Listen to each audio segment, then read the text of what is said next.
For the past couple of weeks now, I've been noticing a few odd things in my apartment. It started off with the food mysteriously disappearing from my refrigerator and pantry while I'd be away at work. I didn't think much of it at the time, since every now and then I'd lose track of my daily eating habits due to my busy schedule, so I simply brushed it off. Eventually, it didn't stop there. Almost every night I could have sworn I could hear shuffling sounds coming from within the walls, and sometimes when I got home late from work, I'd find both my computer and TV turned on, even when I distinctly remembered turning them off before I left. Strangely, the TV would always be tuned to the local news, and my computer's search history would show several results for nearby takeout restaurants.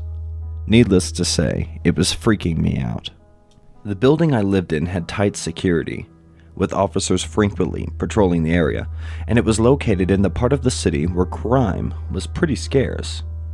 Considering that I've given a couple of my friends copies of my apartment key to make sure that I wouldn't misplace them, which I so often do, I thought perhaps that one of them was trying to mess with me. I was eager to get to the bottom of this, so I asked if either of them were the culprit. However, they both blatantly denied it. This, of course, put me on edge, so I asked my landlord to check the security footage on my floor for any suspicious activity. He immediately began searching through 2 weeks of recorded footage, looking for any unfamiliar faces entering my apartment. He finished his investigation the following week, and said that he's found nothing out of the ordinary. "There's nothing to worry about," he assured me. "It's probably all in your head, man." At the time, I was considering the possibility that maybe he was right. Being a domestic abuse lawyer, I've had to deal with a lot of stressful cases and work overwhelmingly long hours. Perhaps the numerous caffeine-fueled nights and constant headaches were starting to get to me. On one particularly snowy day, I was coming down with a nasty cold and had to call in sick for the next few days. Despite having to reluctantly waste some of my days off on such a gloomy occasion, I was still glad to be temporarily free from my hectic obligations. It was around 7:30, and I was getting really tired. I had finally made it near my apartment on the 6th floor. I just got back from picking up some remedies at Walmart and was anticipating a long night of peace and relaxation. Just as I stood in front of the door, I immediately heard a faint shuffling in the distances. My eyes scanned the hallway for any signs of life. Nothing. Suddenly, I could hear footsteps quickly creaking on a wooden surface. After listening in closely, I made a chilling realization of where these footsteps were coming from. Inside my apartment. This couldn't have been one of my friends, as I had recently changed the lock on my door due to all the strange things that have been happening. A sudden chill went up my spine, because I knew right then and there that an intruder had somehow broken in. At that moment, I felt really uneasy. I wanted to run downstairs and call for help, but I knew if I left the hallway at this point, the intruder would definitely make a break for it. Being the naive young man that I was determined to go inside, grab my gun, and try to apprehend whoever was inside.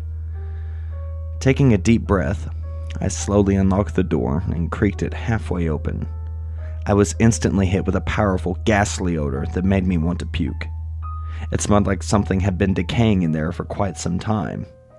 Ignoring it, I cautiously proceeded to the kitchen to grab the gun I kept hidden in the top drawer. I grabbed it and opened the lights.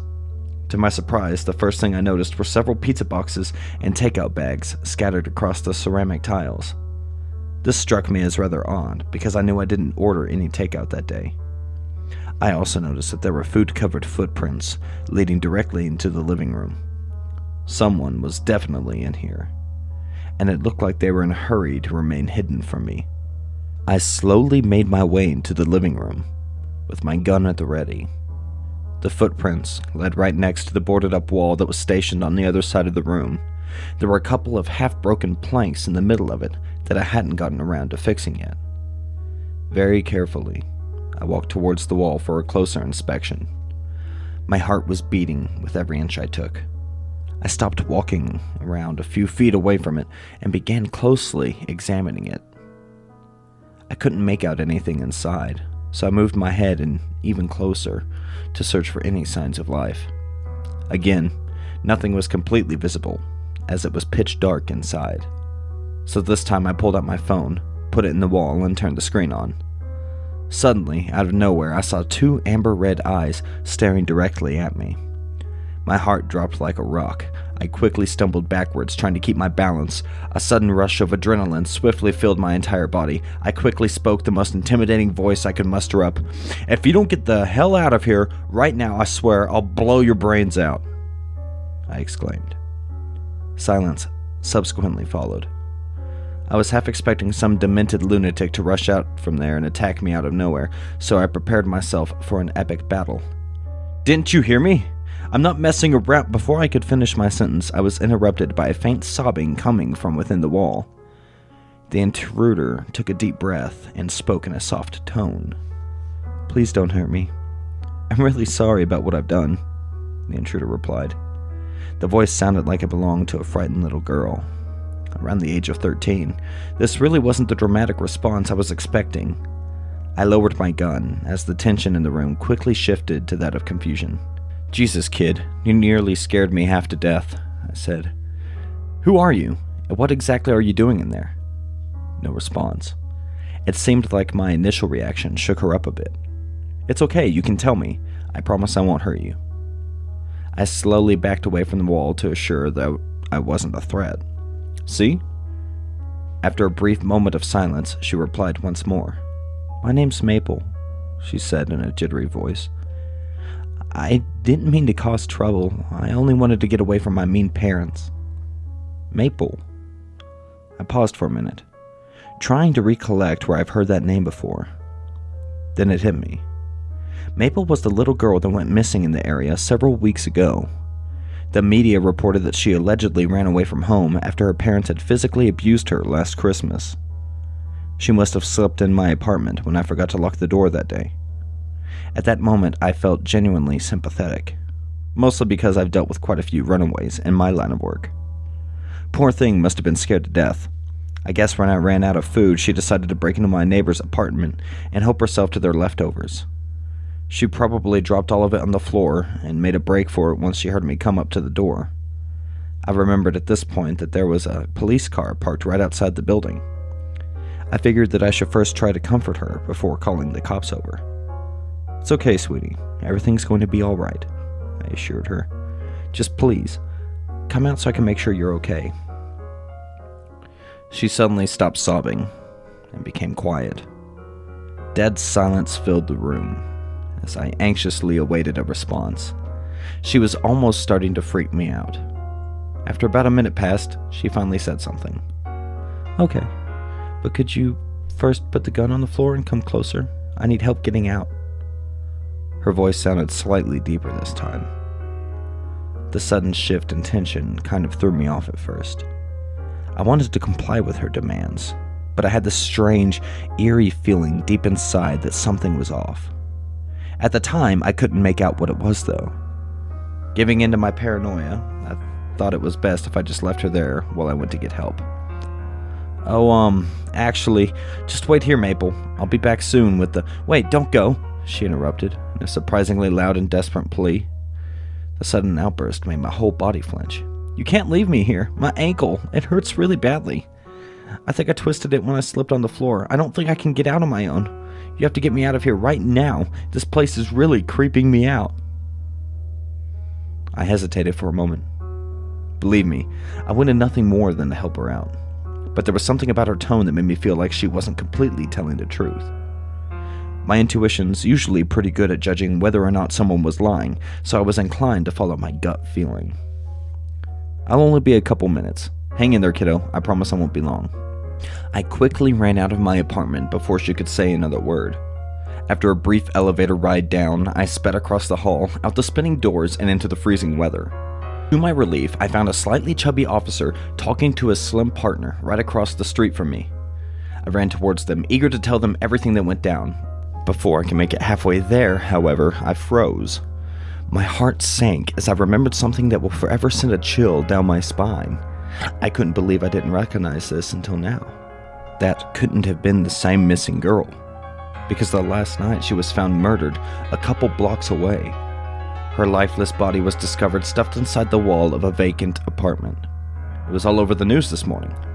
Struck in awe, I was left nervously wondering who the hell was hiding in my walls this entire time. I wasted no time as I rushed to the police and frantically told them everything, like a nervous wreck.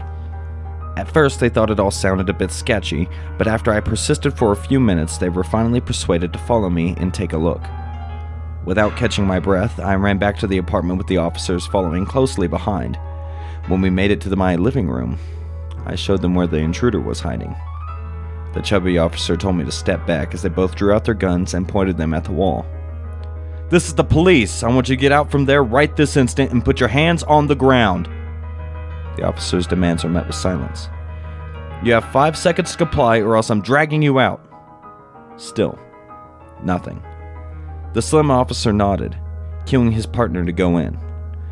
His partner pulled out a flashlight and slowly walked towards the wall with his gun still drawn out. I anxiously awaited as he made his way up to the wall and put his head inside. He began thoroughly searching both sides. "Did you find anything?" the slim officer asked. "Nope, it's all clear," he replied.